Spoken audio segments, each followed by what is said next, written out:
geração. Às vezes nós vivemos coisas na nossa vida que é de geração e nós precisamos quebrar isso.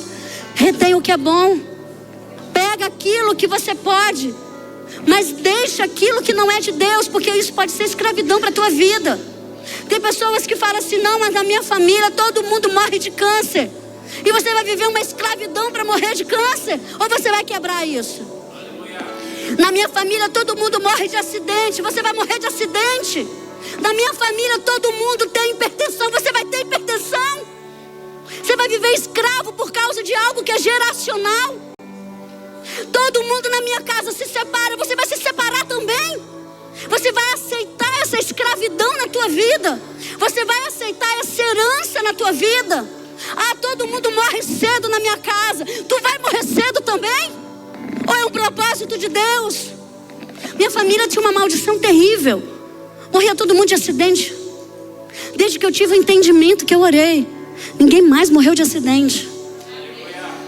Pode até morrer, eu posso morrer, mas não vai ser por causa de maldição. Não vai ser por causa de uma herança que me acompanha mais. Pode ser um propósito de Deus. Quem está entendendo? Porque você precisa ter o entendimento de que se você aceitar a herança familiar, você vai viver as mesmas prisões que seus antepassados viviam. Tem mulher que manda no marido de família. Tem marido que é grosseiro com a esposa de família. Ah, porque meu pai era assim, tu vai ficar assim? Ah, porque minha mãe era assim, tu vai continuar assim? Qual é o princípio da Bíblia? O que diz a Bíblia? Que o homem ama a sua esposa, trata ela como um vaso mais frágil, que a mulher se submete ao seu marido. Quem está entendendo?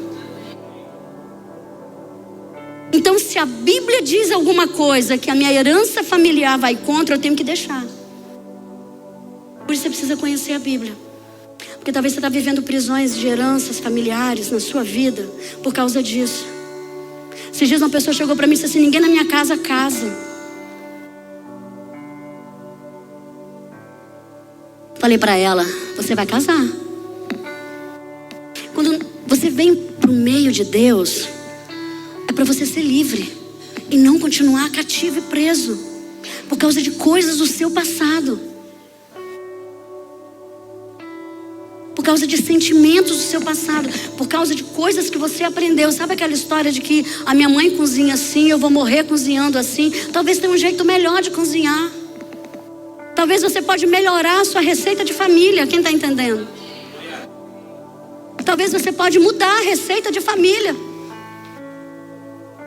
Pega o que é certo, pega o que é bom, pega o que convém, mas deixa aquilo que amarra e prende a tua vida. Eu sei que eu estou falando para pessoas aqui nessa noite. Segundo, por convivência. Êxodo 1, de 1 a 5 diz assim: são estes os nomes dos filhos de Israel que entraram com Jacó no Egito. Cada um entrou com sua família. Ele vai falando Rúben, Levi, tal. Todas estas pessoas que descenderam de Jacó foram 70. José, porém, já estava no Egito. Então eles viveram numa comunidade e ficaram escravos, e por isso não viam uma outra forma de vida. Ei, você entrou na igreja. Você encontrou uma outra forma de vida. Quem encontrou uma outra forma de vida depois que chegou aqui? Você encontrou uma nova forma. Você não precisa viver na forma antiga. Você não precisa viver por causa da convivência que você vivia. Porque aquele povo nem sabia que tinha outras terras, a maioria deles. Deus foi tão esperto. E tem coisas que às vezes a gente não entende, né? Às vezes tem algumas coisas que Deus dificulta na nossa vida, mas não é para o nosso mal, é para o nosso bem. Existia um caminho que o povo circuncidava a parte do mar e conseguia chegar em Canaã sem precisar passar pelo mar. Mas Deus, ele fez o povo passar pelo mar, porque o povo não ia ter embarcação suficiente para voltar, e só Deus que abriu o mar. Então eles diziam: eu não posso voltar. Porque o povo não voltou. Senão o povo tinha voltado várias vezes. Ah, Moisés, quer que a gente morre aqui? Às vezes nós estamos tão acostumados a ficar escravo que diante da liberdade a gente não sabe o que faz, prefere continuar escravo. Mas a gente aqui para morrer nesse deserto, eu prefiro morrer livre do que viver escravo. Mas aquele povo estava tão acostumado pela convivência, de viver escravo, de estar escravo, que eles não conseguiam mais imaginar que poderia ter uma nova vida, uma vida diferente para eles. E às vezes nós estamos assim, vivemos uma vida escravo, escravo da pornografia, escravo do álcool, escravo das drogas, escravo da mentira, escravos de tantas outras coisas. Vivemos escravos e nós não conseguimos entender que nós temos uma vida de liberdade nos esperando do outro lado do Mar Vermelho. E se você entender isso, você não vai ter convivência nenhuma que vai conseguir. Você até hoje, você pode ter convivido com o álcool, você pode ter convivido com as drogas, você pode ter convivido com adultério, você pode ter convivido com a prostituição, você pode ter convivido com a pornografia. Mas se você entender isso hoje você vai conseguir se libertar disso e começar a ter uma nova convivência com Cristo. E deixar essas coisas que te aprisionam para que você verdadeiramente seja livre. Muitos de nós somos presos aqui, na nossa mente. Somos cativos na nossa mente. Somos aprisionados na nossa mente. Tornamos quem está conosco tão preso quanto. Porque a nossa mente é escrava. A gente sai do Egito e o Egito não sai da gente. Tem gente que sai do mundo, mas o mundo não consegue sair dele. Eu não estou falando só mundo lá fora. Eu estou falando coisas que nós vivemos. Nós vivemos uma vida preso, nos convertemos e continuamos presos. Presos numa depressão, presos numa crise de ansiedade, presos em situações da nossa vida que Deus disse que tem vida eterna e vida com abundância para cada um de nós. Então nós precisamos romper com essas cadeias que nos prendem, que nos amarram. É fácil? Não é. Porque o hábito é muito difícil de ser deixado. O hábito é muito complicado. Olha, tem um estudo que diz que o ser humano, para mudar alguns hábitos, é 21 dias.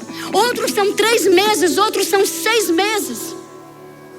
Tem uma memória que diz que quando uma pessoa emagrece, ela precisa permanecer magra num período de 2 anos para que a memória dela se desfaça.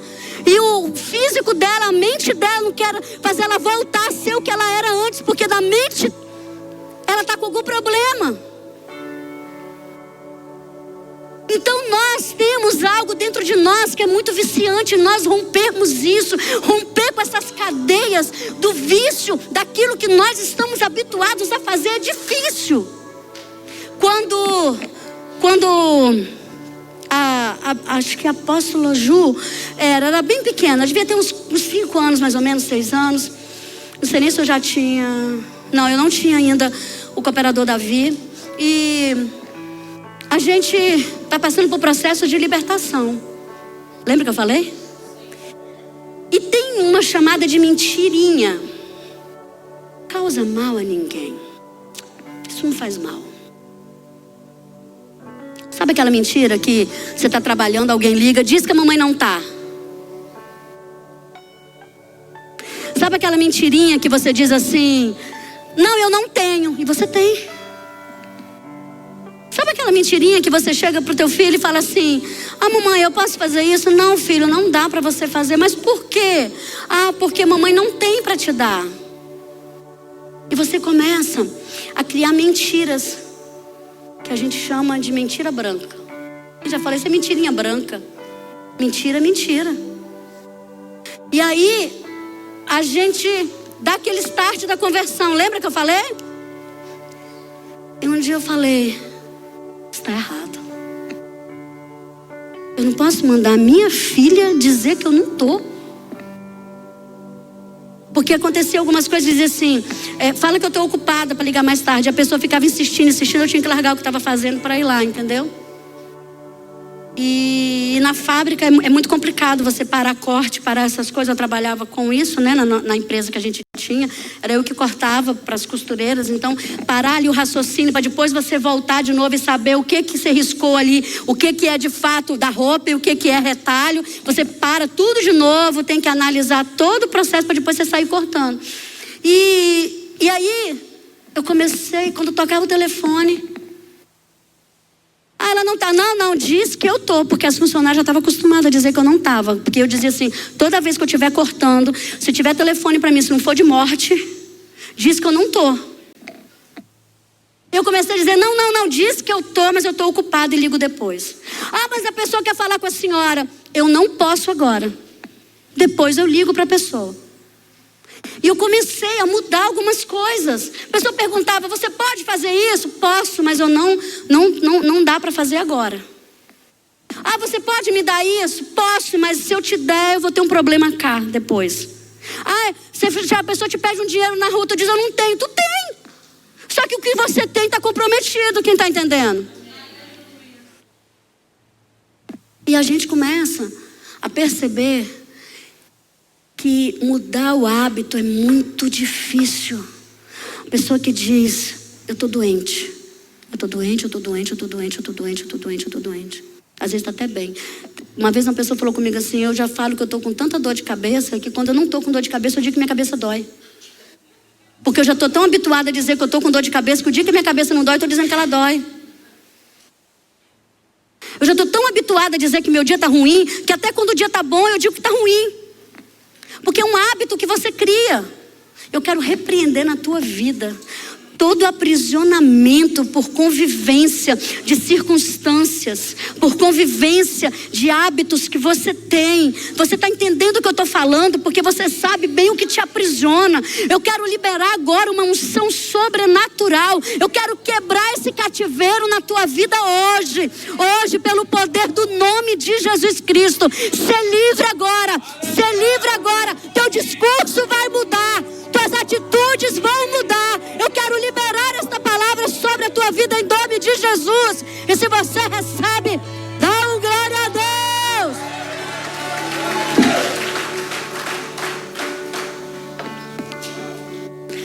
Esses dias a pessoa falou assim, não, eu não me dou bem com a família do meu pai. Eu disse, mas o que eles fizeram para você? Nada, minha mãe não se dá bem com eles. Eu cresci ouvindo que ela não se dá bem, eu também não dou. Eita Deus. Fala assim, sai de mim toda a síndrome do patinho feio. Quem sabe a historinha do patinho feio? Toda a gente conta isso, não conta? Que ele vivia no meio dos patos. Aí ele era feio, porque era cisne é feio quando é criança. E o pato é bonitinho quando ele é novinho. Então ele era o patinho feio. Mas por ele não saber quem era, ele andava como pato, comia como pato, fazia como pato. E cresceu se achando pato. Quem vai deixar de ser pato aí? Fala aleluia. Terceiro, por apropriação. Êxodo 1:12.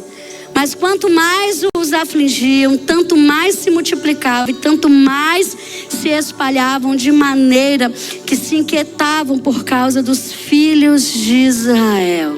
Ei, sabe por que o povo não se libertou? Porque o povo era passivo. O povo era passivo. E às vezes nós não conseguimos nos libertar porque nós nos apropriamos. A minha, o meu. Quem já falou isso? É assim? A minha, é. Você vai se apropriando daquilo. A dor pode ser até real, mas você não pode se apropriar dela. Quem está entendendo, dá um glória a Deus. Então o povo viveu porque ele aceitou. Às vezes nós vivemos situações escravas na nossa vida de cativeiro, porque nós passamos por perdas, por dores, por vergonhas.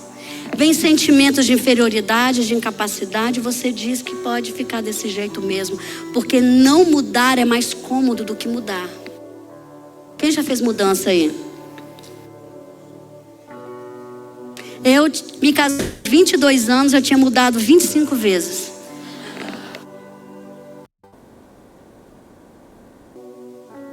A gente mudava tanto que eu fiquei craque. Profissional.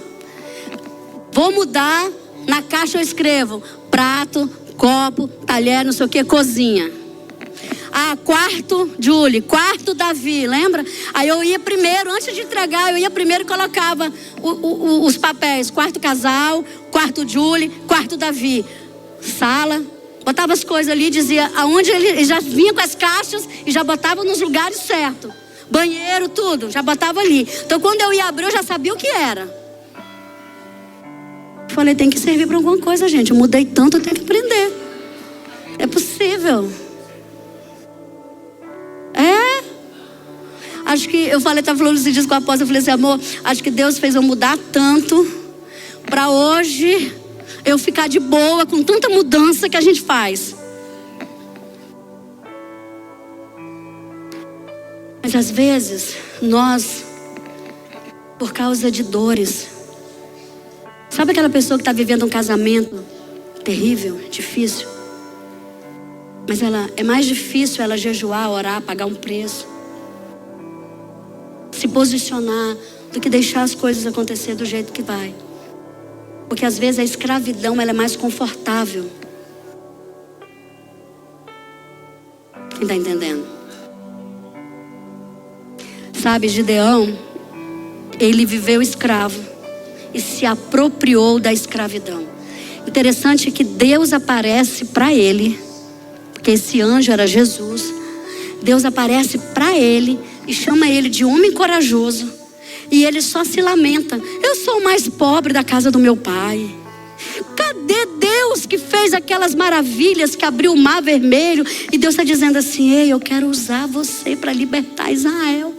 Sabe, a pessoa está tão escrava e está tão apropriada da situação que Deus fez os inimigos sonharem. Fez ele lá no meio do povo ouvir o sonho do inimigo de que Deus ia entregar para ele. Caramba! Olha o cansaço de Deus. É o Senhor mesmo, então o algodão vai ficar seco. É o Senhor mesmo, o algodão vai molhar. É o Senhor mesmo, vai ficar aqui esperando eu preparar. É o Senhor mesmo. E às vezes nós estamos tão apropriados na nossa escravidão que a gente nem acredita o que Deus está querendo fazer na vida da gente. E Gideão era tão escravo, a mente tão escrava, que não adiantou o que Deus fez na vida dele. Que quando era para ele governar o povo, ele criou uma estola sacerdotal e bota o povo para adorar a estola, porque ele não achava que era digno de liderar o povo. Porque aqui, ó, se você não mudar isso aqui, nada adianta. Se você não mudar isso aqui, nada vai ser diferente na sua vida. Porque começa aqui, ó. Quem está entendendo? Deus era poderoso, concorda? Mas Deus não conseguiu mudar a mente escrava de Gideão, porque ele não quis. Meu Deus. Olha para do teu lado e fala assim, toda a síndrome de Gideão sai de você agora. Em nome de Jesus. Fala, sai agora. Todo espírito de Gideão, parte e retirada desse lugar. Glória a Deus. Quero te dar aí 4 consequências. Me dão mais 20 minutinhos? Me dão? Quero te dar 4 consequências da escravidão na sua vida. Talvez você vai identificar se você é escravo ou não, ok? Primeiro, a escravidão gera atitudes de injustiça. Êxodo 2:1 diz: o qual respondeu: quem te pôs por príncipe e juiz sobre nós? Pensas matar-me como mataste os egípcios? Temeu, pois, Moisés e disse: com certeza o descobriram. A ação de escravidão na nossa vida, ela gera na gente injustiça. Aquele povo estava tão escravo, que aquele povo se voltou contra Moisés, que estava tentando libertar eles. E às vezes nós nos tornamos tão escravos que quando alguém chega para você com uma palavra de libertação, com uma palavra de transformação, você implica com a pessoa, briga com a pessoa, se volta contra a pessoa, porque essa pessoa não me ama, não entende o que eu estou passando, não sabe o que eu estou vivendo. Quantas vezes somos injustos com Deus? Porque Deus não me ama, porque Deus não olha para mim, porque se Deus me amasse, e Deus está olhando lá de cima. Eu dei Jesus para morrer por você e tu diz que eu não te amo. Eu movo os céus para proteger você e tu diz que eu não te amo. Ah, mas acontece coisas na minha vida, vai acontecer na vida da gente, de todo mundo.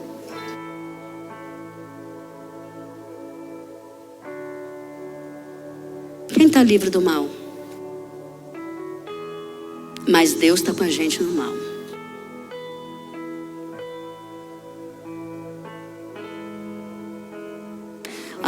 Eu estava comentando, falei, né, a respeito de uma situação. Meus filhos sofreram um acidente de carro uns anos atrás e quase morreram. E Deus revelou do acidente, revelou o espírito de morte. A gente orou, ninguém morreu, mas o acidente aconteceu. Era permissão de Deus o acidente, não a morte. Quem está entendendo? E aí o meu genro, ele estava conduzindo o carro e ele estava muito desesperado. E quando nós chegamos lá, ele chorando muito, ele sentou na cama e ele disse assim: pai, eu vi a morte, eu podia ter matado. O que seria da minha vida se eu tivesse matado o Davi, matado a Julie dirigindo? E ele desesperado, ele falou assim: poxa, Deus avisou do acidente, por que ele não livrou? E eu falei assim: meu filho, tem coisas que nós precisamos passar. Mas eu aprendi uma coisa, falei para ele. Todas as vezes que os meus filhos adoeciam e precisavam de injeção, eu levava eles para tomar injeção, sabendo que ia chorar, sabendo que ia doer. Mas nunca tirei eles do meu colo. Falei, tem coisas que a gente vai passar, que Deus bota a gente no colo e diz: você vai passar, mas eu estou junto com você. Você não pode deixar de passar, mas eu estou com você. Eu estou te segurando no colo, eu estou te amparando, eu estou junto. Eu não vou deixar você sozinho. Você não vai estar sozinho nisso. Vai ter que passar, vai doer, vai. Você vai passar pela dor, você vai passar pela perda, você vai passar. Mas eu estou com você no colo. Ei, você está aqui no meu colo. Eu estou cuidando de você. Eu estou dizendo: shh, vai passar. É para o seu bem. Quantas vezes nós choramos com os nossos filhos? Quantas vezes eu dizia: Senhor, queria que fosse em mim, mas se fosse em mim não curava ele. Quem está entendendo? Se fosse em mim não ia melhorar ele. Tem coisas que nós passamos porque nós precisamos de cura, nós precisamos ser melhorados. Mas Deus pega a gente no colo, coloca no nosso colo e diz: só mais um pouquinho vai passar. Só mais um pouquinho, eu estou com você. Só mais um pouquinho.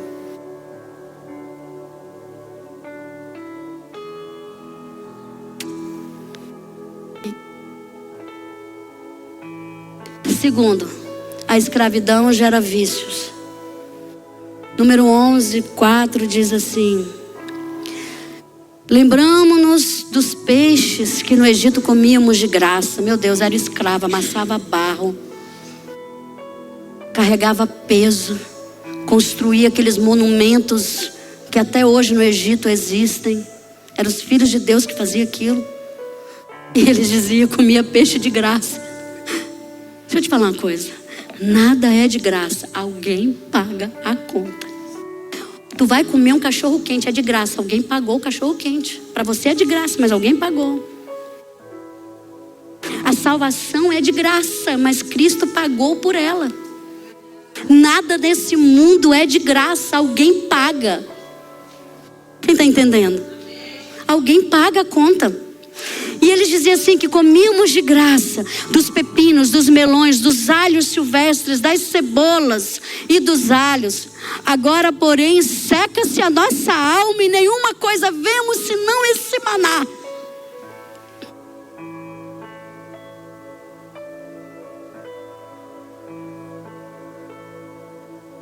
Às vezes a gente está aqui na igreja: mas antigamente eu tinha amigos que te levavam para balada, te levar para a perdição. Mas antigamente as coisas eram mais fáceis, o diabo era com você, não te resistia. Deus não estava tratando com você. Quem está entendendo?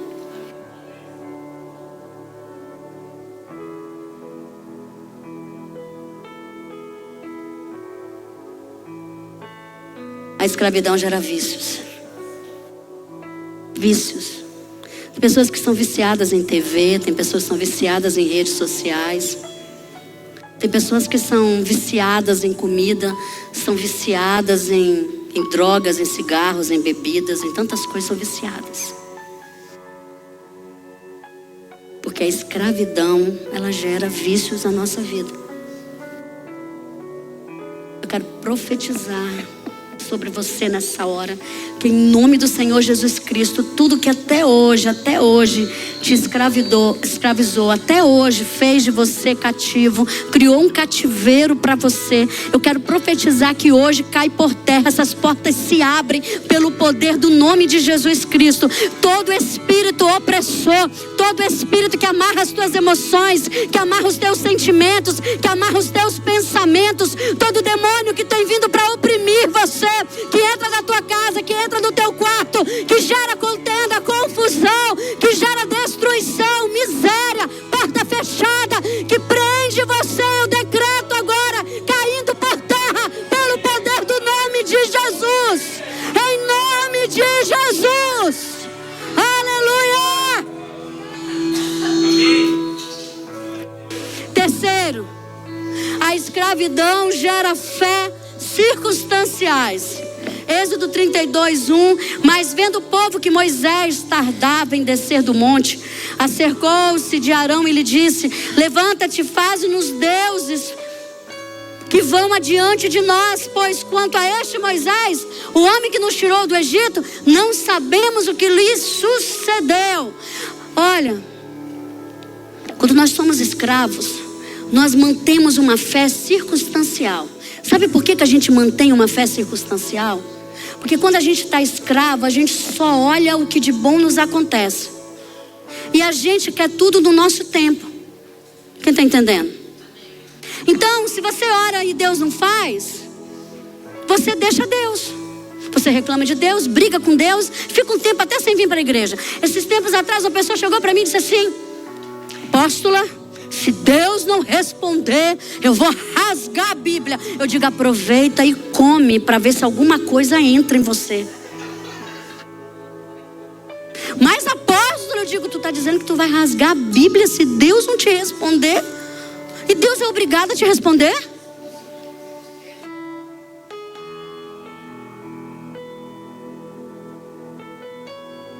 As misericórdias do Senhor se renovam a cada amanhecer, e por conta dessas misericórdias nós não somos consumidos. Agora a gente constrói um monte de coisa à nossa volta, faz um monte de besteira, causa um monte de amarradura na gente, e de repente a gente olha para Deus e diz: agora resolve meu problema. Aí, quem aqui é pai e mãe?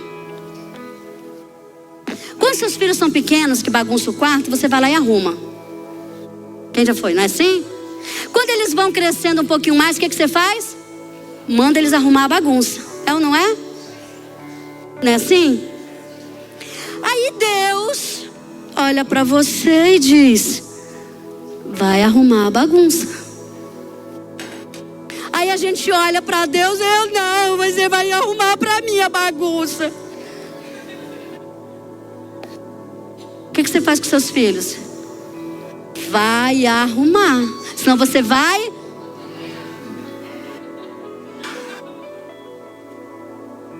Por isso que de vez em quando Deus dá umas taca na gente. Dá umas chinelada na gente. Dá umas cintada na gente. E Deus diz: vai arrumar a bagunça. Vai pedir perdão para quem você tem que pedir. Vai perdoar quem você tem que perdoar. Vai dizer que tu errou para quem tu tem que dizer que errou. Vem se humilhar diante de mim, pedir perdão da besteira que tu fez. Eu estou aqui. A mãe e o pai é ruim? Não. Está ensinando o filho a ser digno e gente amanhã. Porque se a criança não começa de pequeno, eu estou dando um conselho aqui. Se a criança de pequeno não começa a arrumar a bagunça que faz, ele vai continuar fazendo bagunça no futuro para que outros arrumem para ele. É simples assim.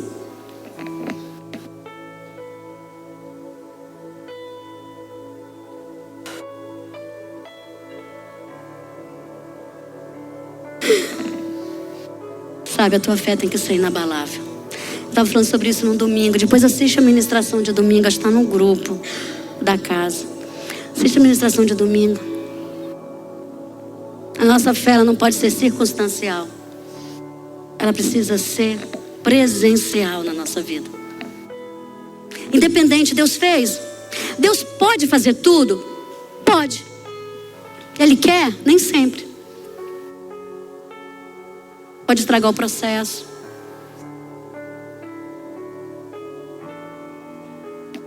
O menino pede uma coisa, faz birra, chora, você dá?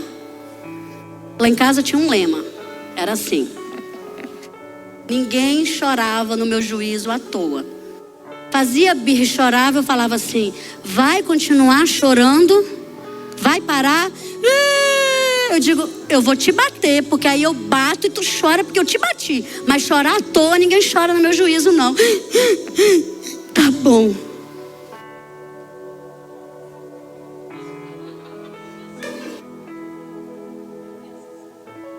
Você viu essa cena? Você está com a gente há 17 anos, né? Davi era criança ainda. Né, Davi? Ô, Davi. Ô, meu filho. Ô, Davi. Aleluia, Davi.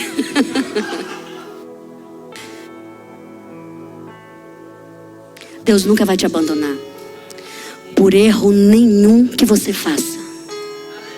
Por pior que você possa estar, Deus jamais vai te abandonar. Uma mãe passa por coisas inaudíveis para visitar um filho numa cadeia. Filho errado. A mãe está lá. Uma vez uma mãe chegou para mim chorando. Ela falando, prenderam o meu filho. Por coincidência a gente estava na noite que foram levar ele preso. Nos ligaram de noite, ela ligou desesperada, a Polícia Federal está aqui, vai levar meu filho preso. Por favor, vem aqui. A gente foi.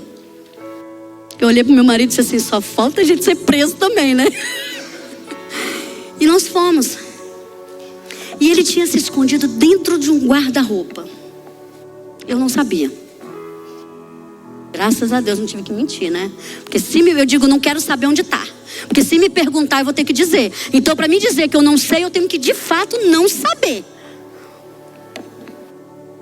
O policial estava indo embora. E um dos policiais conhecia a gente, né? Ô, apóstolo, vocês estão aqui, né? Que bom, ajuda essa família mesmo. A situação não está fácil, a situação está difícil do rapaz. Ele traficava drogas. Não só usava, mas traficava. E aí,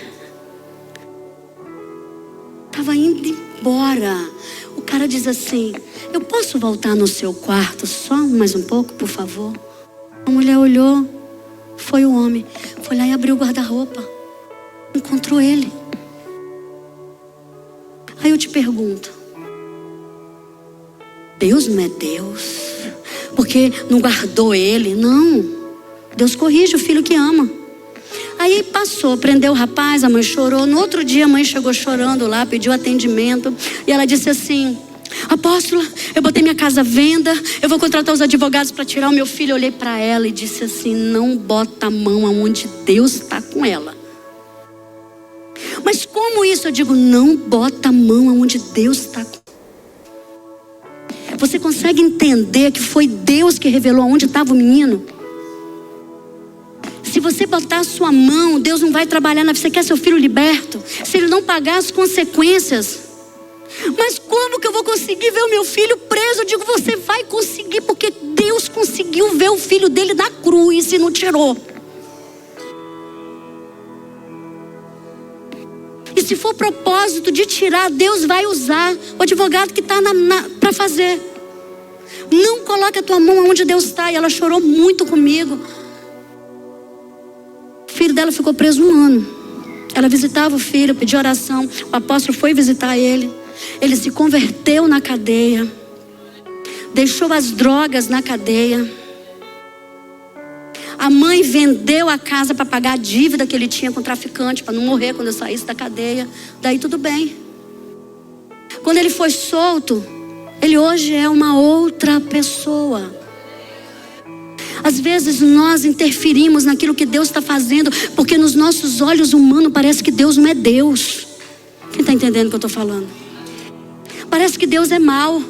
Parece que Deus, mas Deus, Ele sabe o que está fazendo com cada um de nós. Quem está entendendo? Dá um glória a Deus aí. Mas nós não podemos perder a fé. E eu falei para ela, sabe o que você tem que fazer? Vem para os pés do Senhor, jejue pelo teu filho. Ore por ele, faça campanha por ele, entregue oferta se tiver que entregar por ele. Faça o que você tiver que fazer por ele. Mande para ele cartas com orações para que ele receba na cadeia. Fale para ele que você o ama. Fala para ele que tem esperança para ele fora daquele lugar. Faça o que Deus quer que você faça. Mas não atrapalhe Deus, porque às vezes a nossa falta de fé atrapalha Deus o processo de fazer.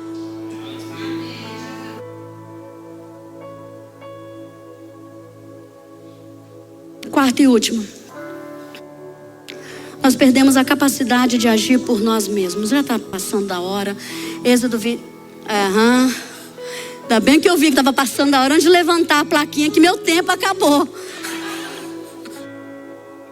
Vocês não têm noção não, né? Nem medo.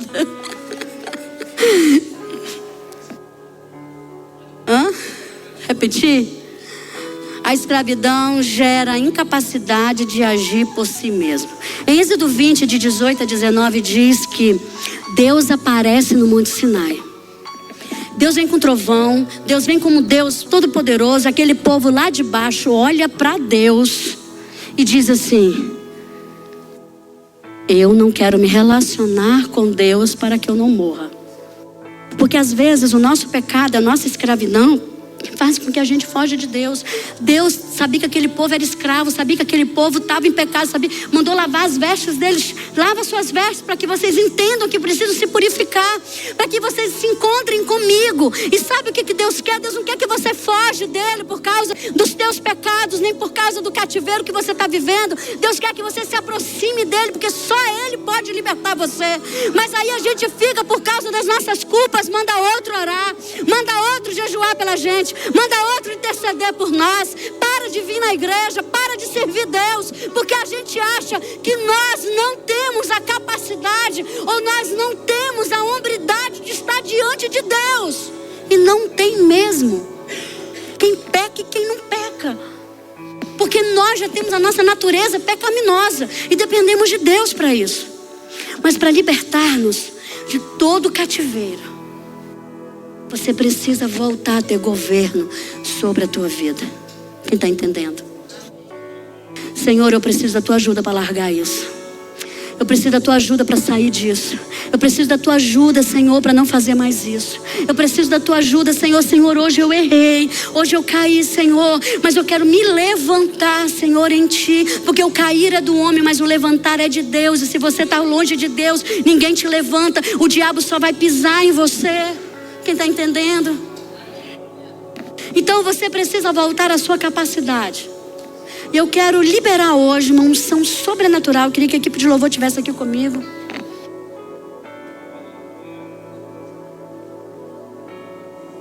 A palavra do Senhor diz assim: que Moisés olha para Deus com o povo todo murmurando contra ele, que a fé do povo era circunstancial, o povo era escravo ainda, quem está entendendo? Só tinha 2 pessoas livres no meio daquele povo inteiro, chamava-se Caleb e Josué. O resto estava tudo com mente escrava. E o Senhor olha para Moisés e diz assim: você está falando comigo para quê? Usa o teu bordão, usa a vara, usa o cajado, toca no mar, manda esse povo marchar e toca no mar, que o mar vai se abrir. E vocês vão passar de pés enxutos por isso. E vai cantar o hino da vitória do outro lado. Porque eu vou destruir quem está vindo contra você. Ei, destruir teus inimigos é papel de Deus, mas lutar e permanecer em fé e caminhando é seu. Eu quero convidar você. Eu não sei que cativeiro prende você. Em tudo isso que nós conversamos aqui, eu não sei qual é o cativeiro que prende você. Se são as suas emoções, se são seus pensamentos, seus sentimentos, suas atitudes. Eu não sei que cativeiro prende você, mas eu sei que Deus é poderoso para te livrar de todo e qualquer cativeiro. E eu quero colocar hoje nas tuas mãos hoje um cajado. E eu quero convidar você a tocar nesse mar, para o mar abrir diante de você, que vai simbolizar o cativeiro abrindo diante de você. Ei, você não vai mais viver preso às circunstâncias. Você não vai mais andar por herança. Você não vai mais andar por causa das coisas do passado. Você não vai mais andar pelo costume do dia a dia. Você não vai mais andar preso, achando que você não pode se achegar a Deus por causa que você está sujo. Você não vai mais andar aceitando aquilo que o inimigo preparou para você. Você não vai mais andar com a tua mente presa, vivendo cativa naquilo que o inimigo tem preparado para você. Você vai começar agora. Eu quero convidar você nessa hora. Começa a marchar onde você está. Começa a